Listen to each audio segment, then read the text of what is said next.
Canadian Sport Fishing is brought to you by Rapala, premium fishing gear crafted from experience. Yamaha Outboards, reliability starts here. Dickies, guaranteed workwear since 1922. Lucky Strike, more fish bite with a Lucky Strike.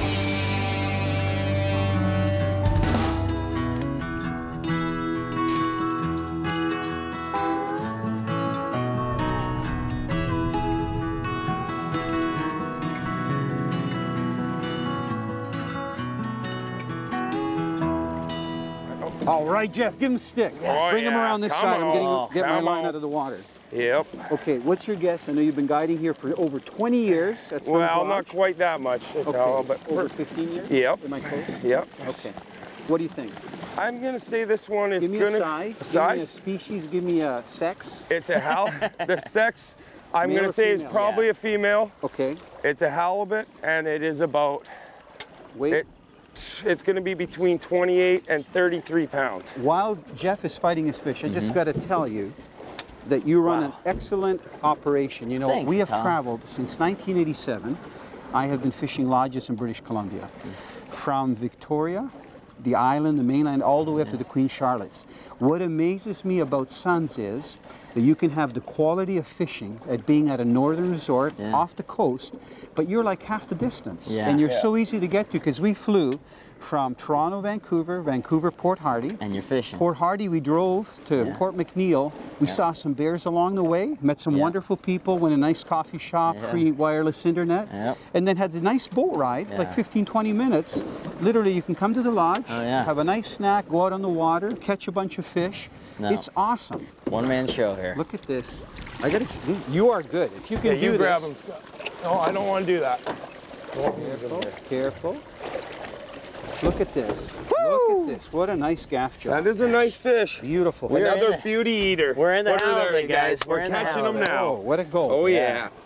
Look at that. Perfect hook set too. Yeah, right now, now. is that the size that you thought it was? Is that fish in the mid-teens? It's a little smaller than Just I under thought, but- 20? Yeah, that's But you know, it's going to be 20, eh? even though they're flat fish, hold it up so they can appreciate how thick it is. Oh, yeah. You know, you've got some really nice fillets That on is there, some or nice if people want to steak them or cube them. Yeah. Look, he had some thing left over from his hat. That is a gorgeous fish. I'm just amazed at how hard these fish attack baits.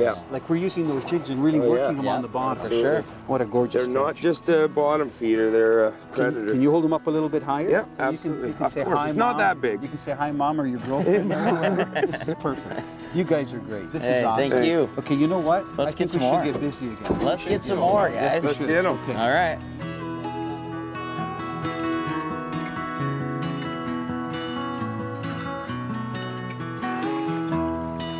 If you're planning to do some deep water fishing for any of the bottom fish, including halibut, and using heavy jigs the way we did today in 200 to 300 feet of water, it's very important that you use the right rod and reel outfit. The rod that I brought is just under 6 feet, and it's made by RSC as part of the Rapala line, and it's a speed jigging rod. It's actually designed to jig very quickly, heavy jigs from the bottom up to the surface. And if you look on the blank, the rod is rated from 80 to 200 pound test.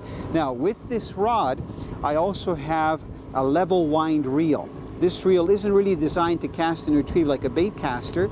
It's designed to hold lots of line, and in our case, we're using 50-pound braided line, and it also has a counter if you wanted to see how much line you're letting out. But we know how deep it is because we're using a sonar. So the level wind reel is ideal because it's very simple to use. All you do is hit the lever to release the line out. When the line hits the bottom, lock the lever, and then you have a very simple star drag that's right here. These are the same reels that we use back in Ontario in the Great Lakes when we downrigger fish or long line, flat line troll for salmon and trout in the Great Lakes. Now, the other reel that I have right here, which is dual purpose, we can use it if we want to for downrigging, like we have it set up right now, and also for fishing the bottom, has a metal casing. So this one is actually ideal to use in salt water. This particular one has like a carbon casing or plastic casing. Dickey's Sport Fishing Sweepstakes. We were down at about 130 feet, and then all of a sudden this rod just rips off and this line starts peeling off. And I pick it up and the rod's just going and going and I can't stop it. Fish is just like reeling up a log. It's a big fish, it's hard to crank. And then we got it in the net and it barely fit in the net. It was a pretty big fish. We'd love to hear your fishing story. Go to our website and enter the Dickey's Sport Fishing Sweepstakes. It's free and you could win some great prizes.